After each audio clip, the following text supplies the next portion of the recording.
We're recording all of them, and I'm just gonna use the best one. Yeah. I don't know. Welcome to Waypoint. This is where I will later insert a good tagline. My name is Julian, and I'm the game master. I think that was the one, though. Like, now I'm afraid that is the one. I'm afraid that is the one. Honestly, you have the catchphrase here. Yeah. Introduce yourselves and don't let me die. Hi, I'm Sonja, and I play Charlotte, and I use the Legacy playbook. Hi, I'm Mimi, and I still play Max. And she's the star playbook. Hi, I'm Viola, and I play Moon, who is the outsider playbook. Yeah, we're back. We're back for the true episode 1 this time. Mostly there's just there's going to be a lot of us getting the rules wrong, and us having to check the rules, and us having to cut out checking the rules. I'm going to try to leave some of it in, because I think this podcast sort of doubling as like a slight dive into how the rules of Masks work is pretty cool. Just to also help other people who might be starting the game along a bit, you know? Yeah, I'm pretty sure I'm gonna have to look up every single time I start a move. Would want to trigger a move. I'm pretty sure I have to look it up. But I'm sure we'll get used to it very soon. Also, if someone needs some inspiration for electricity-based superhero names, I have a whole list. Hit me up. Do. Yeah, I remember there being voting for that one. Yeah, I had Which to. Is, it's just it's also very right. in character. Yeah, of It's course. very in character for Max. All right. Okay, Julian, what are we doing? Where are we? I can tell you where we are because I've written a small little paragraph about that. What a coincidence! Yeah. Go for it. Settle down. Settle down, we're going to start it off. The day is humid and dry at a small concrete train station outside of Waypoint. You know that the city is near, but the hills surrounding it make it nearly impossible to see the place you've heard so much about. The train ride took you here, 3 miles outside the city, to a concrete lot that connects the transcontinental hyperspeed trains to the magnetic monorail network inside of the city. You're at a concrete train station outside of the city. You came here with a hyperspeed train because I will use every single opportunity I have to show you that this is a parallel universe. America has hyperspeed railways here. Yeah, also Also- the trains are on time. What a fantastic world you have spun. The trains are on time. I can't wrap my mind around it. My decision is everything except for blimps. There will be no blimps at any point. Every indicator that this is a parallel universe, but no blimps.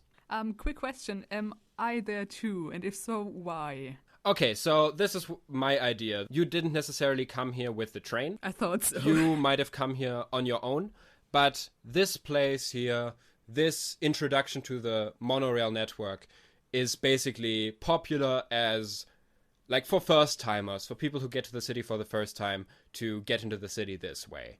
Because it, like, gives you a really nice view from above at the central districts. It leads you basically directly to the headquarters of the SOS, which is where the... So we want our Zootopia moment. Kinda, yeah. Okay. Are there any flyers for anything in the city? Of course, yeah. I assume at the train station there's like whole stacks of flyers of all sorts of organizations, businesses, and Because whatever. I'm taking one of each. Definitely. Okay, you're 100%. kind of overloaded with flyers. And another question I wanted to ask you, actually, now that I try to imagine how you look with all these flyers, are any of you wearing your superhero costumes? Well, I'm wearing my superhero light costume. It's basically just my underthings without the mask, without the jacket over it. But I, of course, have my lightning emblem on it. So I guess you could tell either that I'm a very dedicated fan of some superhero or that I'm trying to be a superhero. Okay. I'm basically, wearing normal clothes, and I'm just very exhausted from the train ride. And I'm just gonna sit down and, like, try to take a breath and just look around and take in the view, because when do you get something like that? So I'm just gonna enjoy the moment right now. Yeah, looking around like that, you kind of see a lot of people that look like tourists, essentially. Like, you don't see anyone where you would immediately think, except for that one weirdo in the half superhero costume. You don't see a lot of people that look like they're superheroes getting into the city this way, which makes sense to you because you know that there's like an easier way to get into the city. There's a highway that was built like a few years ago that leads straight through it. You know, mainly people use the monorail for like the scenic view and for tourism because, it's that cool magnetic monorail that no other city has. But it's not necessary anymore at this point. Moon, I assume you wear your superhero costume. I don't think I have one. I thought that Moon, in an effort to have the most human experience to humanly possibly have, that they parked their ship somewhere that was inconspicuous and then basically hiked to the monorail station. And well, on the way she more or less went into a thrift shop or something and just put something together. So yeah, that makes sense. Moon is wearing a trouser and trousers and a shirt and a jacket that is like 5 years out of fashion. But Moon is still red, right? Yeah. Yeah, I was just about to ask whether a bystander would recognize that she's not an ordinary human. Yeah. Yeah, probably. Yeah. That's probably something that Charlotte also notices. There's someone wearing a sort of superhero-ish costume and just a red person. A red bald person with black patches. Yes. I just think those people tried way too hard. Okay. I mean, in Moon case, they might have.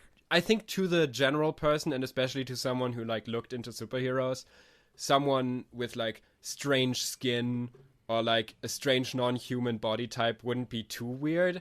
There are well-known superheroes who just barely look human because of how their powers manifest and stuff like that. So this might actually just be a red person. This just might be someone with, I don't know, fire powers maybe, who knows. Or someone who got such a bad sunburn that parts of their skin turned black. Max. Yeah, I mean, Max doesn't really pay Charlotte any mind because Charlotte looks normal. But after gathering up all of those flyers and somehow just putting them in her travel bag, she notices Moon and immediately goes up to her and is like, "Oh my god, hi! Do you have any superpowers? Wait, is that a rude thing to say? That's probably a rude thing to say. I'm sorry." Hello. Hi. Oh my Moon god. is talking through you telepathically, just to make it clear. Whoa. Do you have some sort of mind powers? I guess so. I gather they're not that common in the population. No. I mean, it's hard to say, but percentage-wise, out of all the superhero powers, they're in the really low numbers. But it's hard to tell because obviously not everyone who has powers does participate in surveys, but wow, that's so special and so cool. Thank you. Where I come from, this is pretty standard, so cool. Where are you from? Just not from around. You wouldn't have heard of the place. Oh, it's in the middle of nowhere. I'm from a small town too. It's so great to get out, you know? Nothing ever happens and then bam, you're gonna get into the city and, well, do you want to become a superhero also? I guess so. I also wanted to get out of there. It's so boring. Yeah, Nothing ever right? happens. And then I got an invitation to come to Waypoint and I heard this is where the action is, so this is where I'm going, I guess. Oh my god, this is so random. Do you have the same invitation as me? She holds up her invitation. Oh, yeah. When Charlotte hears that, she kind of slides over on her bench to just, hear more about the conversation the two are having. And also Max is really loud, so... Just gonna say real quick, my first thought when Charlotte said oh, I'm from a different place, you wouldn't recognize it, and Max was like, oh, then I thought, oh, you're from Europe. You must be European. I see. Oh, yes, I have one. Hold on a second.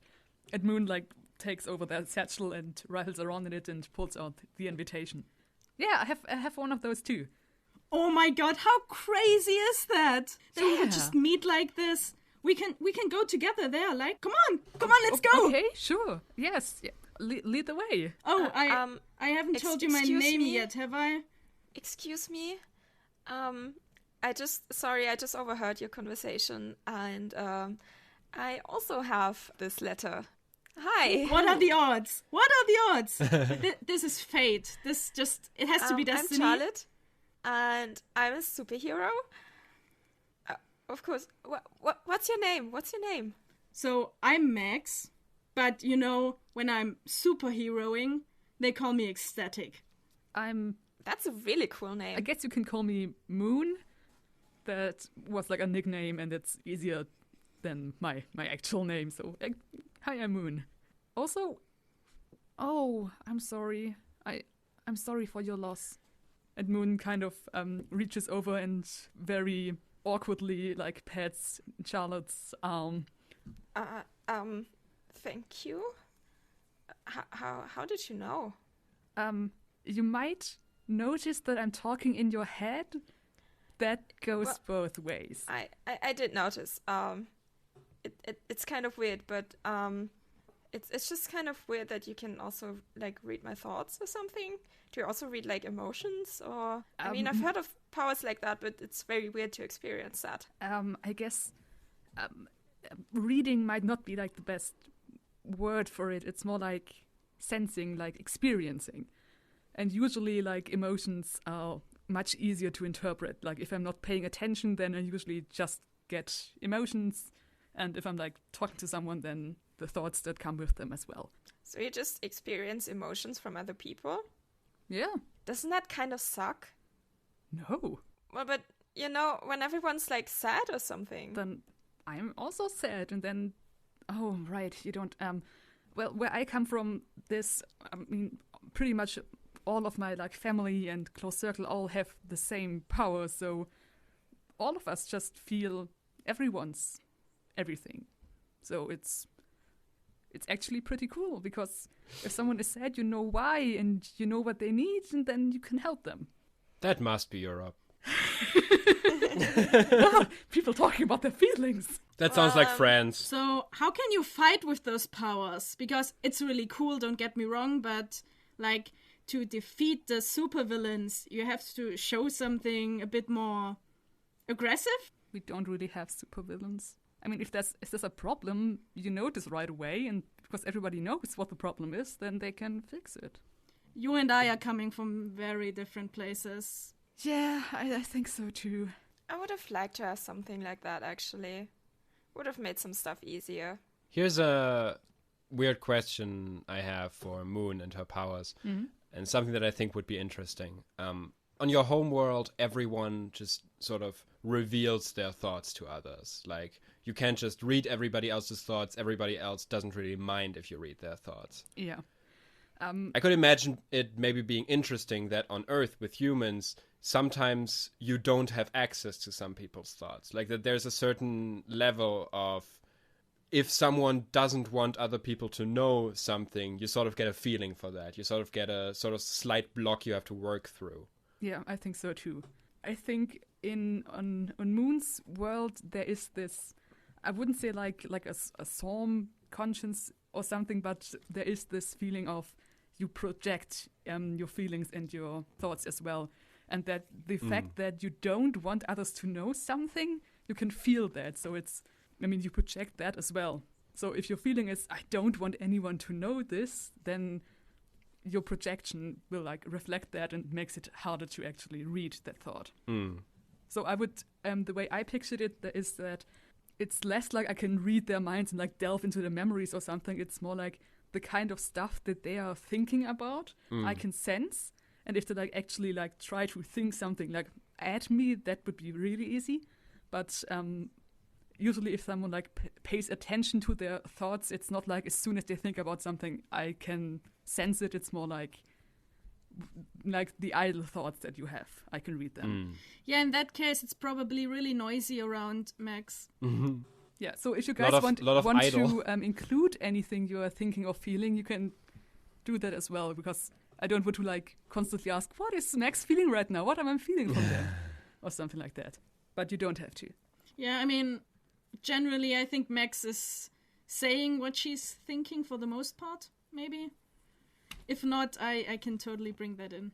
And yeah, I guess for Charlotte, I guess it's very easy to read Charlotte's grief, because like grief is probably like a cloud hanging over you and just constantly following you. So I guess that would have been very obvious for Moon to see. I thought so as well, that when you're talking about superheroes and what Rada said, that thought would be very prominent.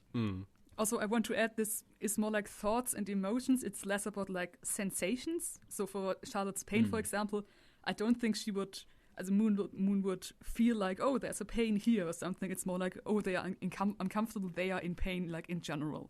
Yeah, also just the stuff that's sort of on the forefront of the mind. Yeah, or like the general like direction or wave or something. Yeah, as you talk about Moon's homeworld there, without knowing that you're talking about an alien planet, you hear like a quiet little thud. And as you turn around, you can see that the monorail has arrived, apparently without making any noise. It seems like this thing travels really, really quietly and didn't make a sound until it like reached the station, where the doors are opening now. It very much has like a silver bullet sort of retro-futuristic kind of look, like something that you would see at like an amusement park if it were trying to bring across the idea of the future. It seems to be entirely suspended on a rail. Like it doesn't, from what you can see, it doesn't seem to touch the rail. It seems to be magnetic in some way. You get the sense that Moon is not very impressed. But trying to make like looking around themselves and looking what other people are doing and just doing like, ooh, ah, yes. But you can sense their emotions, and it's like, okay, cool, it's floating. Seen that, done that. Primitive technology. Ooh, that's some very old-fashioned style. Also, like, if Moon, like, I don't know, how much knowledge does Moon have about technology? Like, just because you're from a futuristic society, like, for example, if I were to travel back to the medieval period, I probably still wouldn't know how a computer works or how to build one. Like, what's Moon's level of understanding of the technology of her people? I would say pretty solid, mostly because I took the move Alien Tech, and I thought it's more like mechanic or tinkerer. That Moon mostly retrofitted and repaired their ship themselves, and like got to know like not really software stuff, but with working with hardware and like tinkering and stuff. They're pretty solid. Yeah, then you would actually know something about this, I think. Oh. You would probably have an understanding of this train with the way it works, where it basically like through magnetic energy pulls the entire train along. Like it has a really cool effect. It's very silent. It travels very fast, but it must use so much fucking energy. Like this is absolutely wasteful. Very this inefficient. thing. You could build this so much more efficiently on like a normal rail. So Moon is just doing the like, oh yes, very fascinating. Yes, like stroking their chin. Okay, so what do you guys think about the monorail? I think it's pretty cool. You see a lot of people starting to board the monorail. Mostly, as I said, like tourists, families, you see a few. But what you also notice is like there's more monorail than people. There's like maybe one person for 3 seats. Okay, so I don't have to rush to get a seat or something. No, you easily get seats. You easily get seats close to each other too if you want. Okay, because Charlotte definitely wants to sit, because pain. She needs to ease some pain. And Max definitely wants to sit with the two of them. Yeah, got a network. Yeah. So, this is pretty cool. Yeah, I like it. It's kind you can, of like sense waves of insecurity and awkwardness from Moon. It's pretty cool. Like I've heard of it all my life, and now I'm here. It's pretty awesome. I mean, I've read all about it, and it's kind of funny how it works. I guess I could technically get this entire train off the rails with my powers, What kind of powers do you have? Electrodynamic control. But mostly I just make lightning. It looks really cool. That's cool. Why do you blow stuff up in the sky? Are you being attacked, or is it a hunting thing? Wait, you've never seen fireworks? No. Oh, we definitely have to show you fireworks. So why do you blow stuff up? Because it's pretty. I mean, it is also, pretty. I like it when things go boom. Also, it's just like probably a normal part of your day. Oh, like, yeah? there's probably nightly fireworks shows the anyways. strangest thing for Max right now is that there's not constant music in the background. No, just like very calm background yeah, music. the beach feeling. Music. The beach feeling's missing. Like elevator music is what I'm picturing. Kinda, like, I can imagine that in some places. Or like, if you've ever been to a park that shall not be named, which has locations in Paris, Florida, and California. And a big rodent as the mascot. They also have like this constant slight running background music there, which, by the way, makes it really hard to film there and put the footage up online because that music is copyrighted. Of course. Okay, you take your seats on the monorail, and soon everybody's in. The doors slide closed on their own, because this is the future, people. We're traveling to the city of the future here. And with a slight hum, the train slowly gets going and then accelerates very fast. Whee! And as the train moves across the rail with this silent propulsion, you get your first glimpse of Waypoint outside the city once you pass like the slight hillside that surrounds it.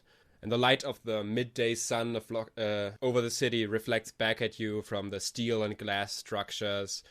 It's like full of skyscrapers that are all very unique. You just don't see two that look exactly alike. Some are like curved and sort of resemble like a slice of an orange in a way. Some go straight up like arrows poking at the sky. You see different tones in the materials, from steel gray to clear copper. As well, you see futuristic stylings that are mixed in with a more Art Deco kind of style, and they overwhelm your senses immediately as you move towards the city at a fast but steady pace. Do we see even one superhero flying? Not from this distance. Okay, because Max is looking. Except the ones like right next to you. I mean, superheroes.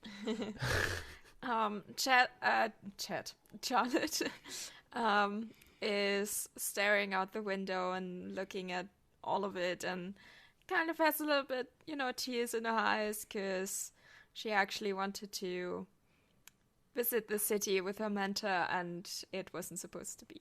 Actually, there's like a small TV screen at the front of the cart you're currently in, which shows like basically the thing you'd see on a travel channel about a destination. And it's silent. Whatever the sound for that is doesn't seem to be turned on right now. But you do see like footage of the buildings coming by, and you see, an older version of your mentor in some of the footage, like speaking on a podium in front of a large building with the letters SOS on its front. Oh, why do you torture me? Okay, so I'm probably gonna look at the monitors as well and just be a little bit sad, but also very excited about, what's to come next, because I want to be a superhero. And Max, completely unaware of the feelings going on right now, says, "Oh, hey, cool. That's Starbolt.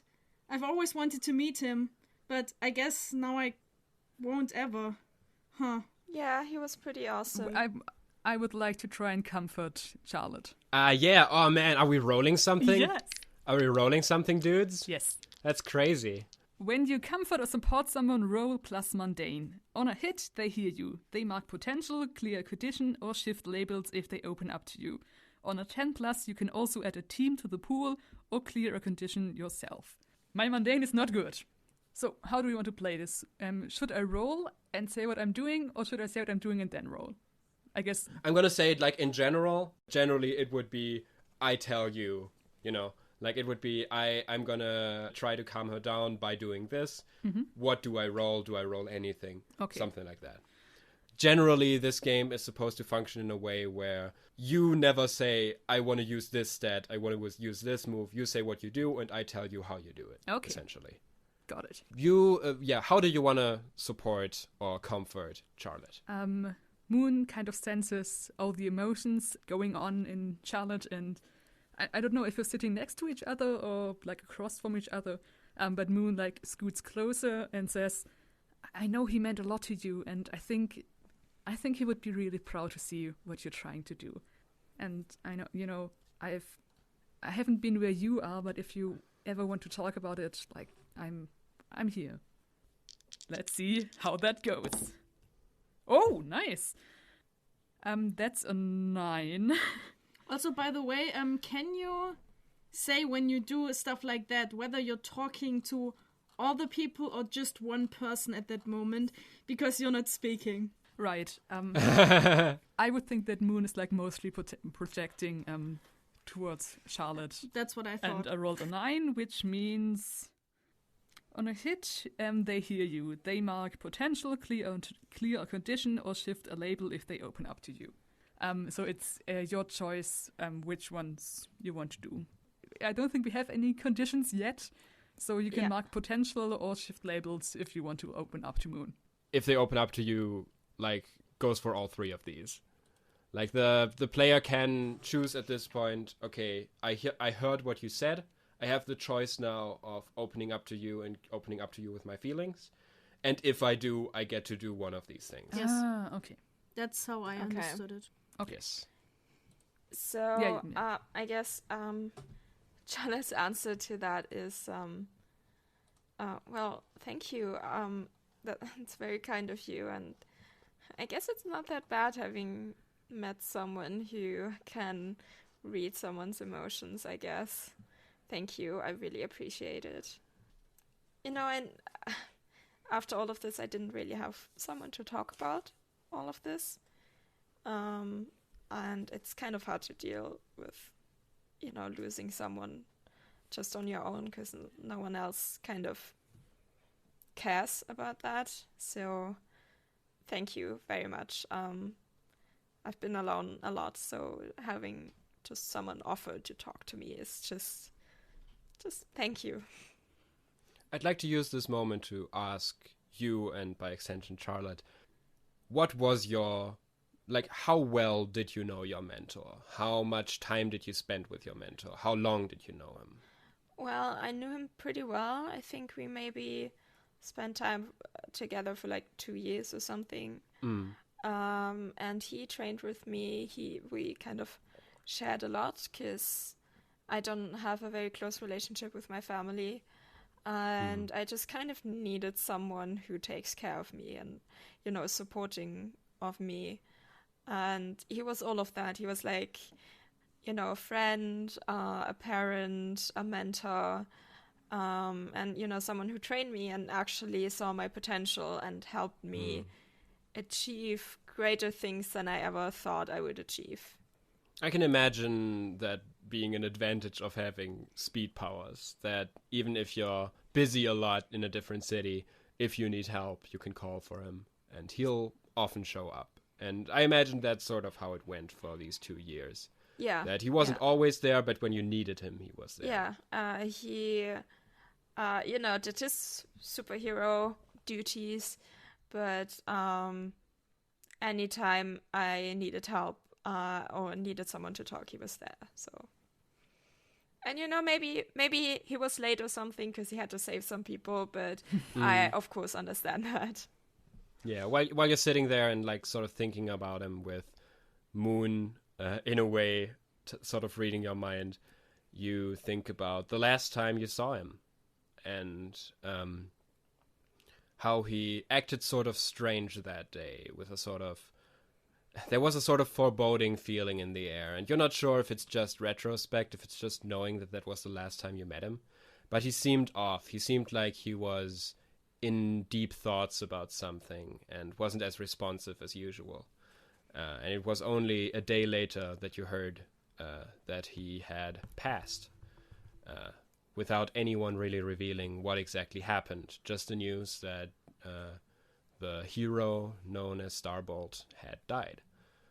What was something you said to him at that point on your final meeting with him that's just stuck in your mind? Something you really always come back to, or that you wish you could have changed, that you wish you could have said something else with? I think we had just, you know, I thought we were just having a normal training session, but he didn't really pay attention to what I was doing. So I was a bit disappointed because he always kind of encouraged me and like, said some nice things, that I was, doing it well or something. And I didn't hear that from him this day. So I asked him what was wrong, and he didn't, he just evaded my question. And I told him that I always confide in him, and I thought that he could confide in me as well, but obviously that's not the case. And that's something I regret, because that was kind of mean to say, but I was just hurt at that moment. So I said it, and I wanted to apologize for that, but I never got the chance to do that. So as these memories flash through your mind, Moon gets like a general sense of them, and you mark potential. And by the way, did you say that out loud, or were you just thinking it? I think I was thinking it. I was just, pretty much thinking at it, and then Moon kind of caught that. Okay. It was like a conscious choice that I did. It was just, when you start that conversation, can I just your say, mind immediately goes to those if things are private between people with the whole thought conversations, we should probably say that from the beginning. Because for me, it's really hard to see, should I react in this scene because someone is saying something or not?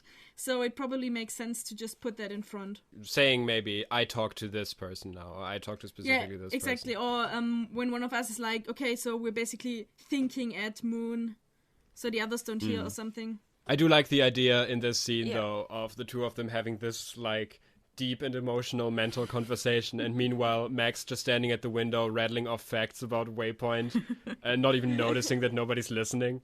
Yeah, I think Max is maybe a bit too captivated just by the view of Waypoint to actually say much, but she definitely doesn't understand what's going on right now, or that there is anything going on right now. Yeah. As the conversation turns to the darker parts at the end, and Max still hasn't fully noticed what's going on here, you hear a loud sort of noise of metal hitting metal. It's a clink, followed by a... You feel it too. You feel a sort of shake go through the entire monorail. It's a different one than what you're probably used to from a train that's trying to slow down really fast, because that one is more sudden. This one seems more like it's shaking up and down, sort of like a ship on the magnetic monorail. But soon it comes to a full stop. What's going on? I don't think this is normal, right? I mean, there's no stop here. Good point.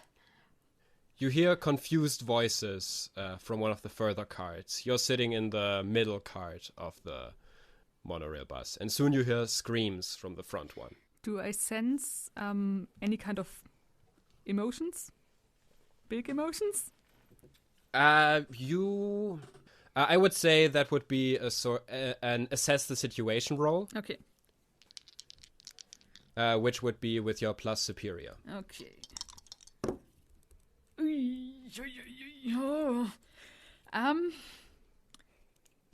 Oh, yeah. Damn it. That's a 6. Okay. A 6 doesn't quite do it. No. Should we maybe explain for a second how this kind of system works for those people who have never played an Powered by the Apocalypse game? An Apocalypse World system. Yeah, I can. We can give us a general rundown. The idea is you say what happens, and then you roll a move. This can be a move from your playbook, or one of the so-called basic moves, which are things any character can do, essentially. Based on what you roll there, you can have a partial success, which is rolling a 7 to a 9, where you get roll usually 2 6-sided dice. Yeah, right. And usually on a 7 to 9, you get kind of what you want, essentially what you want, or halfway what you want, but usually also something not great for you happens as well. You have to make hard choices. You have to decide which of the things you wanted to do you get to do, or you don't get quite what you wanted, but the general direction. On a 10 plus, you usually get exactly what you wanted, and sometimes even stuff on top of that. And on a 6 down, whatever you wanted to do does not work. And it gets worse. And it gets worse. Things get worse. This is where I get to do harder stuff against you. In this game, the Game Master doesn't roll at all. my decisions and what I do are based on what the players roll and what the players fail at rolling. So in this situation, that means that you move like slightly further up because you're not getting like a clear picture with all the noise basically from the other card. You're not entirely sure what exactly is happening in there. As you walk up closer and try to focus on specific voices, sort of, you see the door to the cart up front, which is one of these sleek magnetic metal doors, gets sort of scrunched up in the middle, like it's a bit of paper that someone's crumpling in their hand and thrown right at you. Oopsie. And now all of you get to say how you respond to that. Well, I think Max is suddenly and inexplicably in costume. I mean, you've already been kind of in costume. Yeah, I mean, I got the jacket out, the mask, and I think there's also stuff for the legs she has. Yeah. But no one noticed her putting all of that on. Yeah, as soon as the train stopped, Max began putting on the costume. And I mean, she trained that she could do it super fast. Okay, that's what you're doing. Charlotte is kind of doing the Superman stunt of just ripping off her clothes. And underneath, there's the superhero costume. Because I definitely wore that, but I just didn't, want to see anyone. Didn't want anyone to see, so... Yeah, I mean, you're going basically to, like, an audition for being a superhero. Of course you're wearing it. So, of course I'm wearing it. Okay, it seems like you're kind of on your own then, Moon. I will try to dodge. With the door flying towards you. Okay, you would try to dodge it. How do you try to dodge it? Describe it in a poppy and flashy way. The way I imagine is there's, like, a giant ball of crumpled up metal, like, rushing through the main, hallway towards me. Mm-hmm. So I would just try to jump to the side, between a few seats, and hope that it flies past me. That's not flashy at all, but I think that's what dodging is. Just if it comes straight at you, go to the side. Okay, let me see what would make the most sense here. Take a powerful blow, perhaps. Defend doesn't really make any sense. I mean, if you defend someone, the person you're defending could be yourself. And no, it couldn't. Okay. Based on how the ability is described in the book. Okay. I mean, directly engage a threat has resist or avoid their blows. Yeah, but it also has the general idea of hitting someone, I mean, the way I figure it, if something is not covered by the basic moves or any moves you have, then it's not something you roll on. But I think that but that would mean that you situation. just avoid consequences always. Yeah.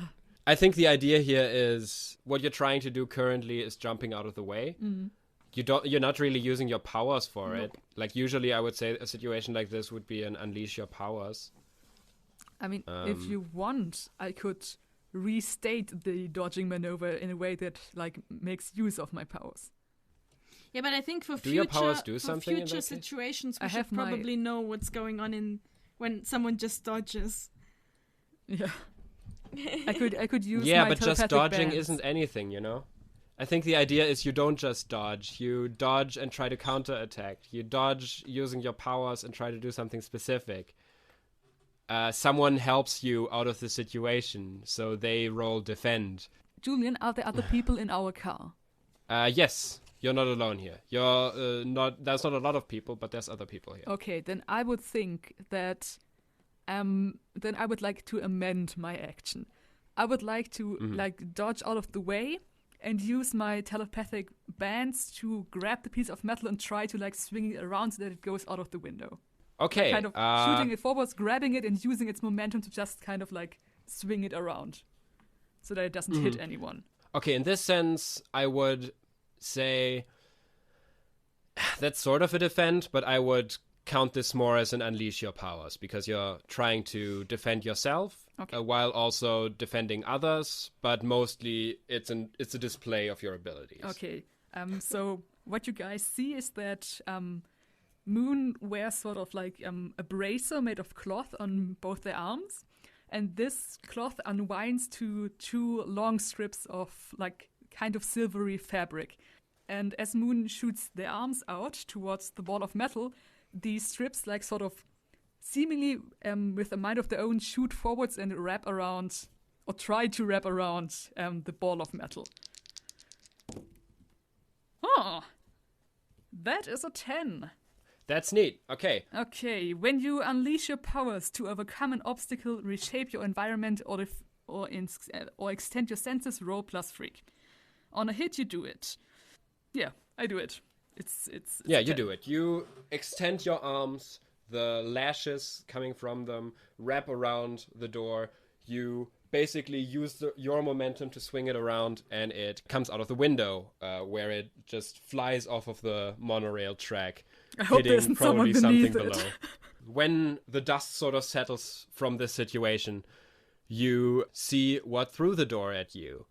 And from what you can see, it seems to be someone in a dull, slightly upgraded, but mainly very medieval-looking steel armor, akin to the one that a knight would wear, wearing a helmet with a faceplate, kind of like a samurai would wear, that has a sculpted metallic mustache on its front.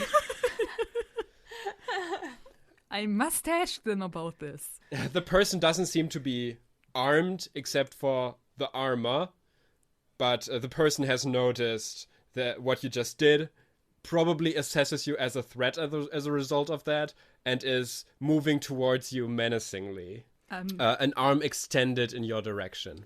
Moon looks around to the people on the we are in the middle train car, right? Yes. And Moon shouts to the other people, "Get to the last train car! Go! Go!"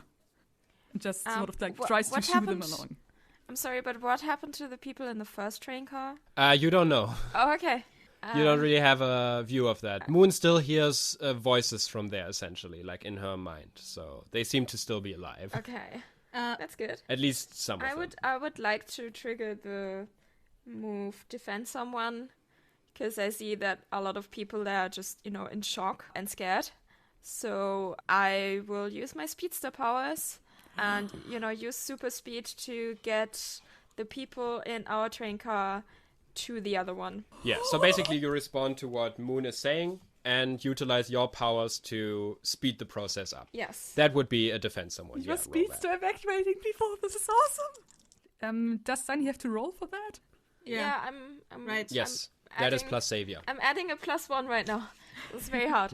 Counting. I have a 10. So much math. Why do you roll so well? So what did you roll? I have a 10 with my +1 superior. Oh no, okay, savior, that's perfect. savior. Sorry, it's savior, so I have 11. Also, something that's relevant in this situation is this should be a situation where a team pool is established. Yay! Okay, so since this has extended into a full-on combat situation, at this point we get into the team mechanics, where basically you get so-called team pools. I'll keep track of these since we're not playing at a regular table. On a regular table, you could have them as tokens, for example. You enter battle against a dangerous foe as a team, which means that you get a team pool of 2 from the get-go. On top of that, your leader doesn't have influence over every teammate, so you don't get another team point. Everyone has the same purpose in the fight at another team point. What are your purposes in this fight? What would you say? Defend the people? Stop them from hurting people? The person? The knight, I guess? Seems to be the same thing that Charlotte is doing. What about you, For Max? Max, it would be beat the bad guy. Okay, so you don't have that, have the same purpose as the general idea. If any team member mistrusts the leader or the team, remove a team. You don't even have a full-on leader at this point, so that works. If your team is ill-prepared or off-balance, remove a team. You are ill-prepared and off-balance. So you're left with 2 team points, because you start off with 1 in general. You always have the 1 team point. On top of that, you get a second one, get 2 more, and then you remove 1. So you have 2 team points, which you can use to basically support each other. This situation where Moon says do that and Charlotte responded by doing that would have been a good point, for example, to use team in this way. But it isn't necessary here. In the roll. Like if Sunny had rolled a 9 and 1 point would give her the chance to have a full success, then Sunny could use that. If she's already above 10, then it wouldn't make sense to use a team point. At this point, it isn't necessary because Charlotte displays impressive powers. How does your super speed look? I wanted to say, is it like the Flash? But there's like multiple ways that people have shown how the Flash powers look. Yeah, I'm just, I'm like a shadow moving around very quickly, and you can't really like make out any shapes. It's just like a humanoid shadow that moves around super fast. That's cool. Basically, like, yeah. Yeah, so Charlotte sort of vanishes into this shadow that like grabs people, puts them in the other train car, and then arrives again in the main room. The door behind her swinging shut with one small grab of her hand. Whew, what did I miss? You get introduced to what you missed. Oh no. Because this situation has gone on, like even with your super speed, long enough that the villain has made his way to Moon at this point and is grabbing her. Moon can feel the hand sort of closing around their like torso. Like these are huge hands. You assume that the gauntlets are a lot larger than the hands inside of them. Imagine like Reinhardt from Overwatch. Big grabbies. Okay. So Moon like shoots off a wave of panic and basically shouts at you, "Help! Help!" Yeah, I mean, Max steps up. Let's see how conductive that helmet is. And she basically shoots directly lightning from her hand to the helmet. Okay, that would be directly engage a threat. For that one, you roll plus danger. Yeah, right. We don't have an audience anymore, do we? No, not really. Because I do have a move where I could, if an audience was present, roll, I think, superior. But yeah, I'm just gonna have to roll danger, which I have a -1 in. Sorry, Max. 2 people are not an Well, audience. it's still a 10. Nice. We're Wow. doing really well in rolls somehow. Okay, on a 10 plus, you get to pick 2. Out of resist or avoid their blows, take something from them, Me. create an opportunity for your allies, impress, surprise, or frighten the opposition. Well, I would take Moon from the bad guy. Thanks. Yeah, that makes sense. And I would, I mean, I assume there's still another fist going around. So I would Yes. try to avoid that one. Okay, so you use your electricity. I can imagine it like if you're trying to specifically get Moon free, that you're like conducting it specifically into the hand.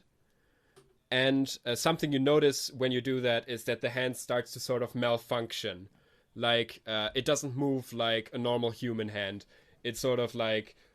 It's like a dying spider in a way. Like the fingers just fly around wildly, allowing Moon to escape and distracting the villain for long enough that he doesn't get a hit on you. The villain seems not to be too happy about these developments. You can notice that in like how the body language has changed, that he did not expect this train car to be this well defended, especially with something that seems to be pretty strong against a metallic creature. Which means that because he has taken a hit, he marks a condition, which is what villains do when they're hit, which is also what players do. But with villains, the conditions very much reflect their health points.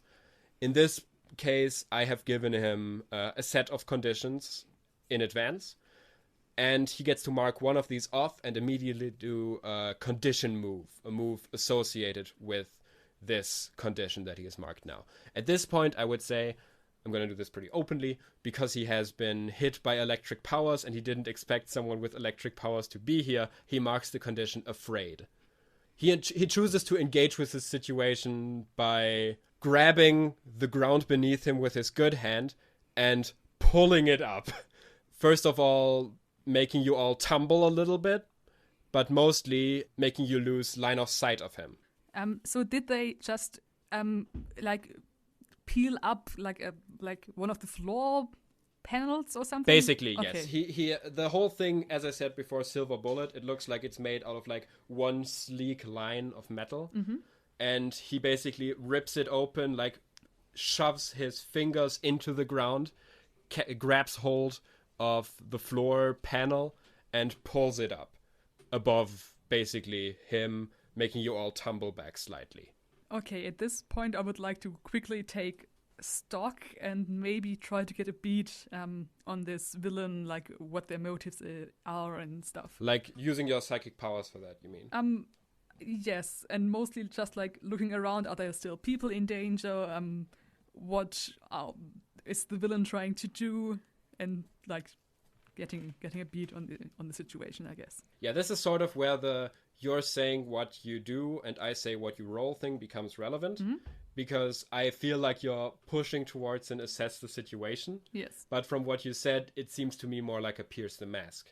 Like trying to understand what his goals in this situation are. Yeah, that makes what he's doing. That makes sense. Essentially, even while using your powers to do so. So I would say roll a plus mundane and make this a pierce the mask roll.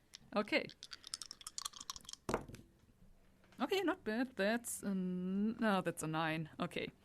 When you pierce someone's mask to see the person beneath, roll plus mundane, which I did, which I'm not good at, so it stays a 9. On 10 plus, ask 3. On a 7 to 9, which I have, ask 1. One question from the list, which are, what are you really planning? What do you want me to do? What do you intend to do? How could I get your character to do blank? How could I gain influence over you?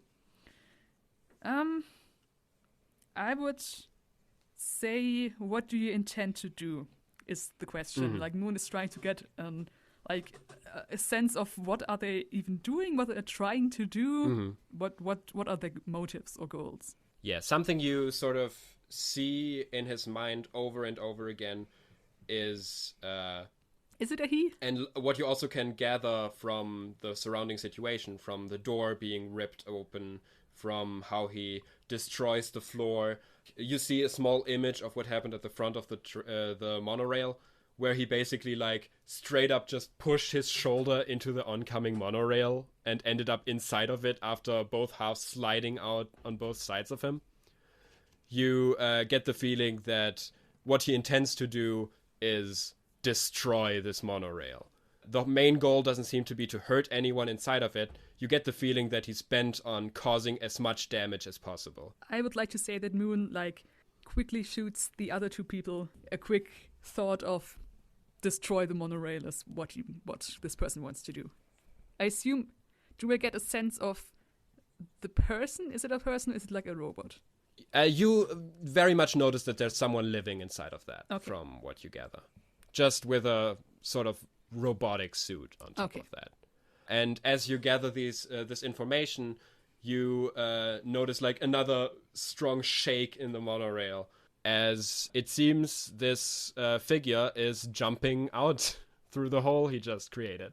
Okay, as I'm, trained in just, fighting, I'm just gonna run up to him very fast and just hit him in the head or the helmet. Like on the way out? As I have speedster powers, I just run up to him and grab him and just slam him on the floor to, prevent him. Okay, so you try to catch him before he slides out all the way. Yeah. Is this directly I would engaged say threat? I would say this is directly engaged with threat. Okay. Yeah. Okay, 7. It's danger. Oh, yes. It's a 6. You could use a pool. Low danger. A point from the pool to make it a 7 and a partial success. Yeah, but one of us would have to help for that. Yeah. Yeah. It's okay.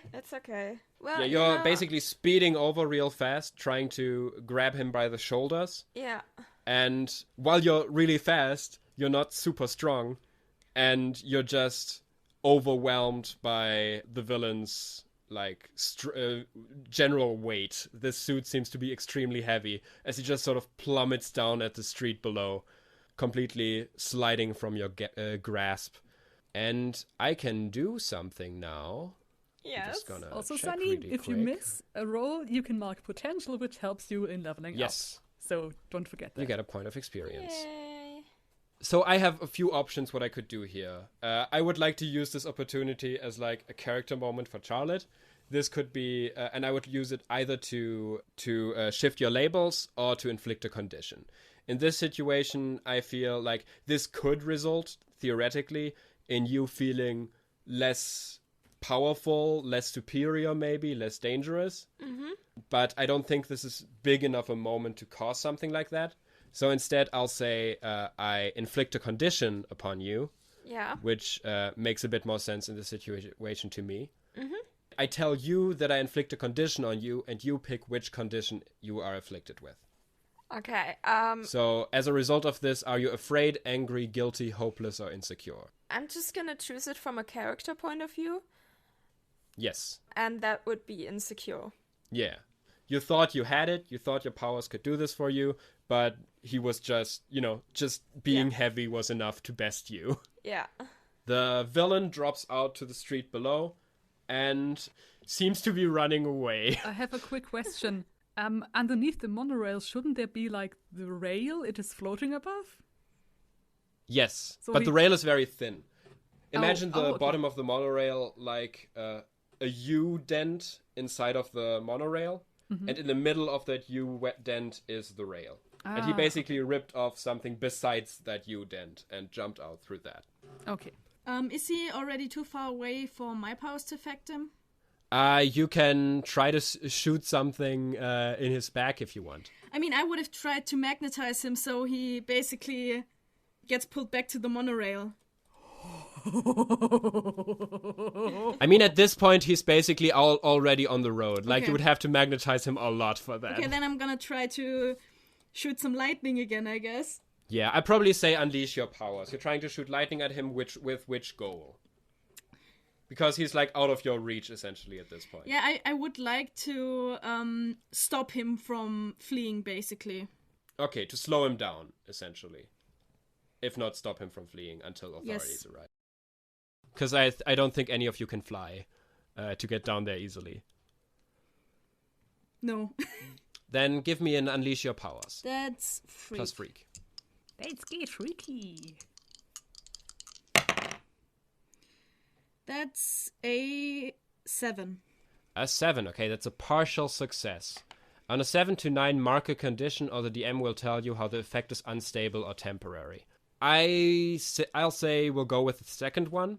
Your lightning does hit. You manage to strike him down below. And you see the clanging through the armor. You see the lightning flying through that. And the figure seems like it moves strangely now. It seems like you broke something inside the suit with that burst of electricity. But he still manages to move. It's just a lot more clumsy. And he leaves behind like a trail of evidence, essentially. Because small bits of the armor fall off. He breaks stuff in his path. He can't make a smooth escape at this point. Max turns around to Moon and says, Moon, can you tell where he's going? I can try. How far is it to the street? 5 or 10 meters above ground, or is it like a monorail in the sense that it like is supposed to go like really far up, like 100 meters or something, so that it like overlooks the entire city? Because depending on where on the level between the hills and the city we are, it might be quite high still. I'd say 50 meters, like around 150 feet. Okay, so nothing you would just jump. No, that's not something you could jump down if you didn't wear a super suit or something of the like. Okay, then I would... and the person is still, like, pretty much beneath us. And not anymore, like he's running away right now. Mm-hmm. And he's basically making his way between two buildings. You can see that on the road below, he like jumped onto the front of a car, essentially, like squishing it to the ground. And there's like a constant noise of honking coming from that car. Like he probably broke the mechanism that's supposed to stop the honk. So it's like a constantly coming from below you. Okay, I would like to try to like stretch my senses and get a feel of like where is he going? Where is he going? What's just away or a specific point? Because I don't think we can like run after him right now. I'm gonna say like even with your abilities, like unless you directly read his mind, which at this distance might be a bit difficult, especially since he is guarding it from you, your sense of where he's going will be mainly based on where he's going. Okay. Which currently seems to be between two buildings. Okay, so Moon, I thought so as well, because that's quite a distance to like pick out the thoughts of one specific person. Yeah. So Moon... especially because there's a lot of like angry people from the road below, angry and afraid people from the road Moon below. Turns around to Max and sort of shakes their head. Too far away. Oh, dang it. Well, that wasn't really a success, but I guess we saved some people. No one died. That's important. As you look down at the escaping villain vanishing between two buildings, you suddenly hear a swoosh, followed by slight electrical clicking and clattering, as you suddenly see something that looks like a black arrow shooting from behind where you're looking right now, underneath the hole into the alleyway, apparently following the villain. What was that? Did you see that? It seemed to be the size of a small vehicle, from what you can see, flying through the air. I think we were just one-upped by a more competent superhero. Ah. I mean, at least no one died. You hear voices from the front cart again, as if someone, an authoritative voice, like someone giving a speech. Oh no. I would like to go over to the front car and see what's going on. Yeah, we need to check that out. Yeah, like you don't have to open the door It's not there anymore. in that far. I really hope in no that one got far, hit it's by the pretty door easy that for came you. from the sky. Behind the door, you see a young man wearing a orange and yellow superhero costume that leaves out a space for his flowing blonde hair on top of his head. Ooh, that's You see that he has like a 3 o'clock shadow on his face, and he wears a set of red-tinted goggles. And on his chest is a symbol of a red arrow with flames coming out of its tip. And he seems to have walked through the crushed remains of the front of the cart as he walks inside and raises his hands. And he seems to be in the middle of a speech saying, "Don't panic.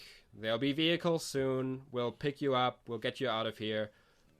We hope this hasn't clouded your opinion of Waypoint, the city of the future.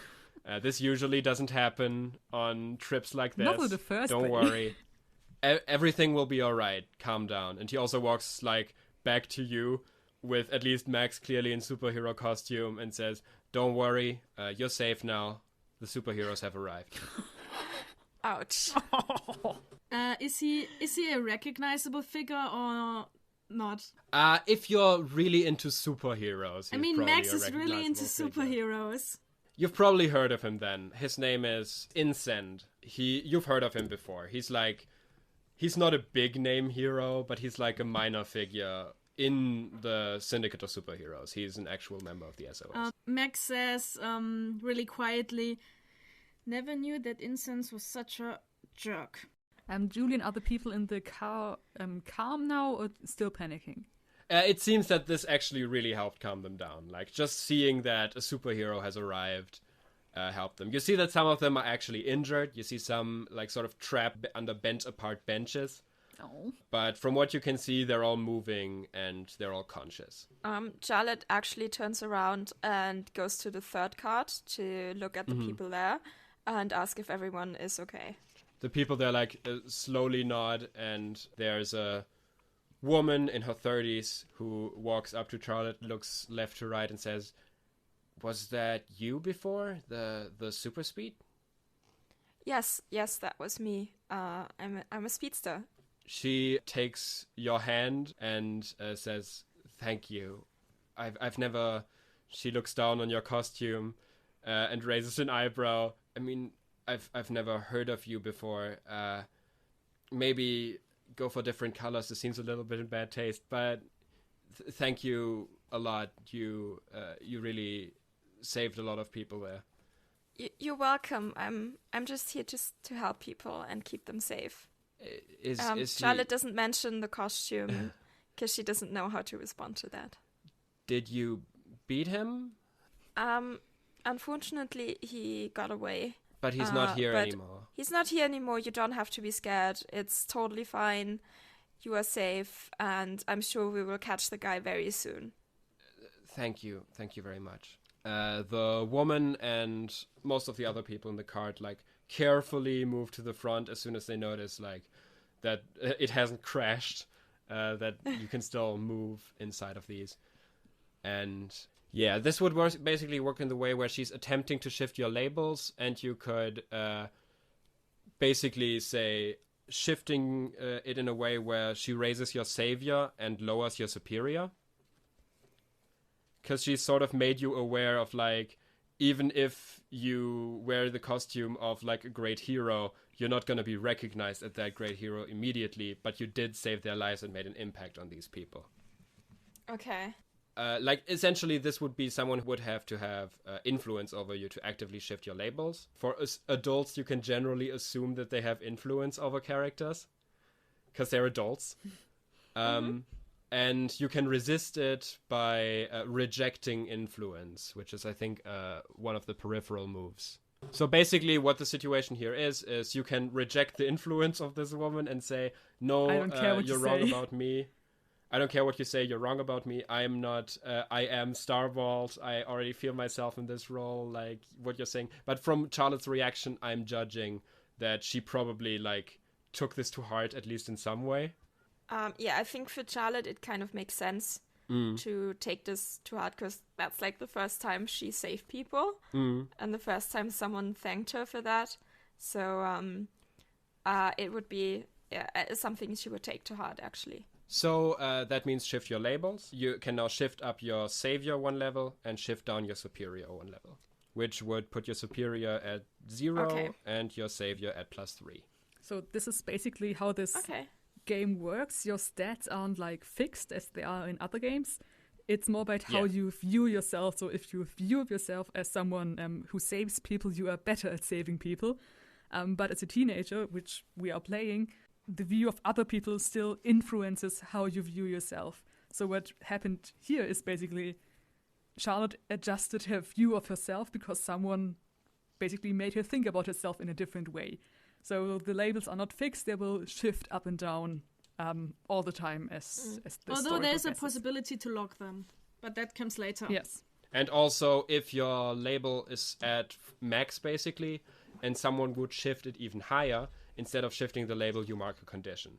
Because this sort of leads to, like, emotional turmoil if you're going too far in one direction.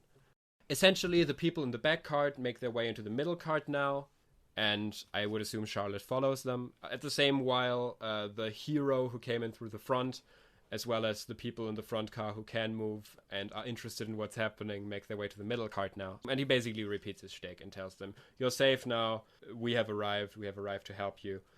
And the people, like, it doesn't seem like they're generally super interested right now in, like, saying, oh no, we were already saved by these heroes. They just seem to be happy that someone's here who's actually going to pick them up at this thing. Who they recognize, basically. And only after most of the people have been calmed down, Incend moves around to the three of you, recognizing, even in Moon, based on, you know, her irregular appearance, that there's a superhero. Are there still people trapped under, like, pieces of the train car? I would assume that he and a few others who have arrived now through the front part. Okay, so the situation is being dealt with. There are no, like, people in immediate danger. Yeah. Okay. Right, yeah. The The situation is adults are being taking dealt care with at of this point. Essentially, yes. Whatever. He's looking down at all of you, like putting his hands in his side a little and saying, so, from the little I've heard so far, it seems that you managed to make this guy run away at least. Yes, we did. That's cool. That's what I love to see in young upstarts. You're new in the city, haven't really seen your costumes around before. His eyes sort of lock on Charlotte for a second. Charlotte just thinks, fuck you. Max steps Moon forward. shoots you a feeling of amusement when you think that. Max steps forward and says, we were actually invited by the SOS. Oh, the SOS. Well, I'm really... I didn't even know that we had people from outside coming in today. You get the feeling that he's doubting that you've actually been invited by Max the SOS. climbs over the piece of metal that's probably still sticking out to get to her travel bag. And basically comes back and just shows him the letter. Oh, wow. Charlotte just follows Max and also gets her letter out. Same. Ooh, wow, really? Let me see. Do these have superhero names on them already? That's cool. Hey, we're gonna go back to base right after this. If you want, I can take you along. I don't think that this monorail is gonna be arriving at the SOS anytime soon. Julian, I would like to Yes? get a beat on this guy. He seems a bit of an asshole, but I might be wrong, so I would like to see what I can, like, get from his, like, character and motives and stuff. Okay, I'd say pierce his mask. Maybe I should really up my mundane some way. Yeah. Because it's always when I'm thinking like, yes, I'm just gonna use my powers to see what people are, then that's a mundane move. Okay, not bad. That's a 10. That's a clear 10. Clear 10 is nice. You get to ask 3, essentially. Oh wow. Okay, 3 of the questions. Keep in mind, though, sometimes the answer might just be disappointing. Yeah. How could I get your character to make me the greatest superhero of the city? You couldn't. Sorry. I would say, what are you really planning? In the way of like, what are you actually thinking about us? Are you actually planning to get us to the SOS, or is this more like, okay, I'm gonna humor you? Okay. What's the other 2? Those I'm thinking. I mean, maybe what do you? You might be able to combine some of them into a singular answer. Is what I'm saying. Maybe also, what do you want me to do? Like, what's his opinion of us? Is he more like, oh, these little upstarts, they should like leave this to the professionals, or is he more like, hey, cool, new people, let's get them trained? And maybe none of these questions really fit more than that. How could I get your character to respect me? Yeah, that's. I was thinking about how could I get your character to be less of an asshole, but that sounded.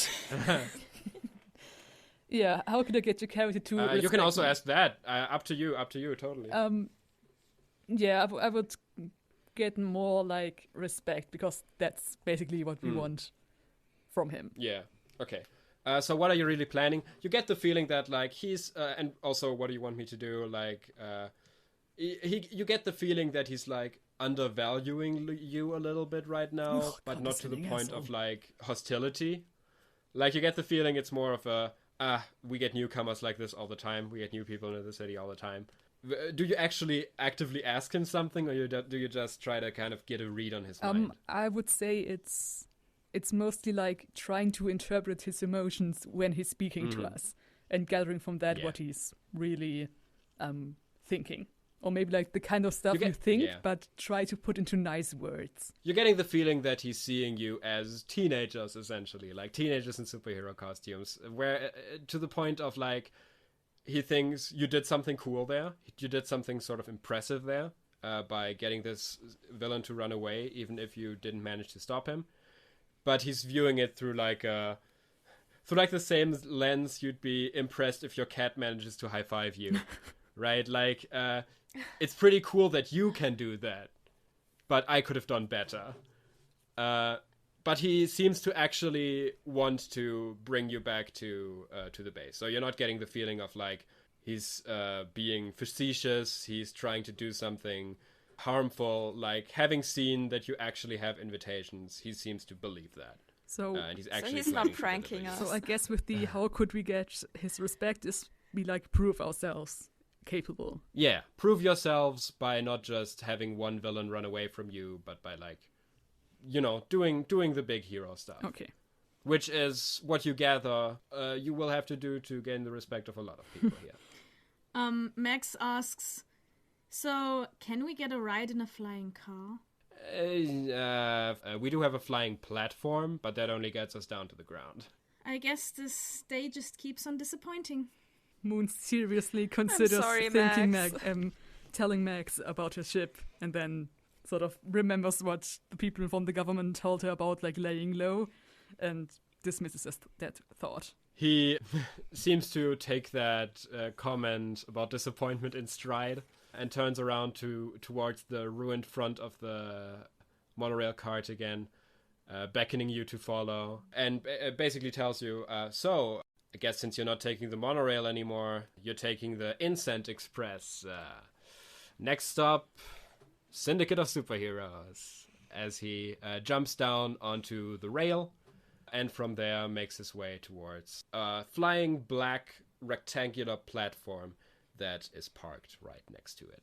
Moon sort of directs what a funny guy. their thoughts towards Max and Charlotte, and sort of asks, so I've been told that like speaking to people like mentally is not very usual here, so can I just talk to him?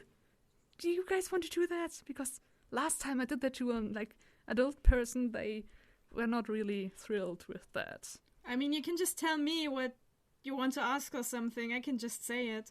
Sure, we can help you. But I you don't out. think you That's should no hide your problem. powers. That's his problem, not yours.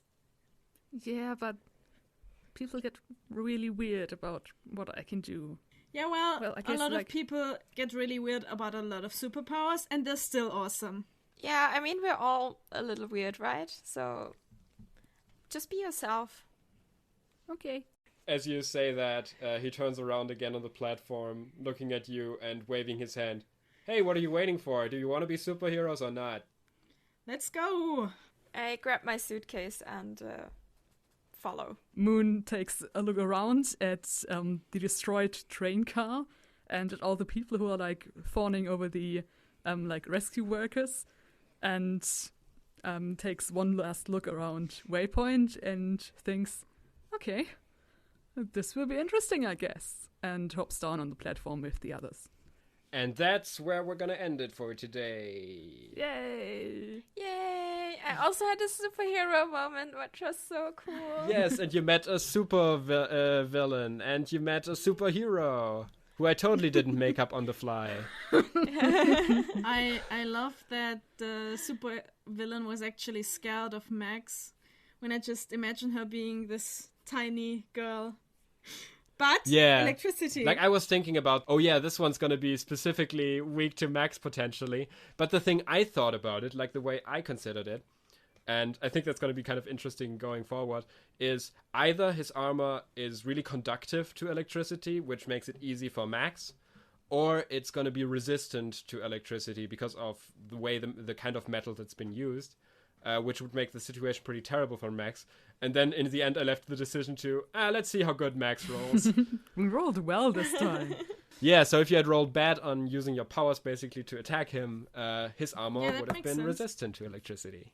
Yeah, it's very freeform, and we had to look up rules quite a bit this time. Yeah, I mean, But I hope you had fun. I hope it was kind of fluent. It was really cool. Yes. I had fun, definitely. we didn't die. Okay, then no I hope one you're looking died. forward. Yes. I hope you're looking forward to actually meeting the people at I SOS hope next they're time. not all like Mr. Arrow Jog Face. Where I'm gonna introduce you to one of my favorite side characters I wrote for this campaign. That's gonna be fun. How Okay. about And also, I'm gonna have to tell, everyone that I'm the, legacy and then the, Yeah, that's gonna next take a in bit of line getting for used Star to. Vault. So Yeah. should we name this asshole Incense because he's all smoke and no substance? I was trying to think of a better name that has something to do with arrows and fire, but I described the symbol before I thought of a name. Fire Flash. Of course, he's gonna be an extremely I important mean, character yes, now. he's the one Barrow, character we have burn to prove arrow. ourselves to now. Damn it! I wanted you to prove yourselves to another character, but you didn't follow the villain. No. We hit No, him I actually once and he fled. I mean, that's just poor planning on your part. I mean, speed powers might have done it, running down the side of the monorail and following could have been something. I just thought it was, there wasn't something to run down on, and I would I'm thinking of- seriously injure yeah. myself I'm just thinking jumping of- down. I'm thinking of the Flash terms where you can just run up and down buildings if you have speed powers. Yeah. Where you could have probably run down, I don't know, one of the poles or something like that. Who knows, the speed powers work like this here. We'll figure that out along the way. Yeah, sure. Until then, hope you had a great time. Hope it was fun to listen to it too. And see you all next time at the SOS headquarters. Yeah. Like, rate, and subscribe for the Secret Melon content. That too. Bye-bye. Bye. Bye.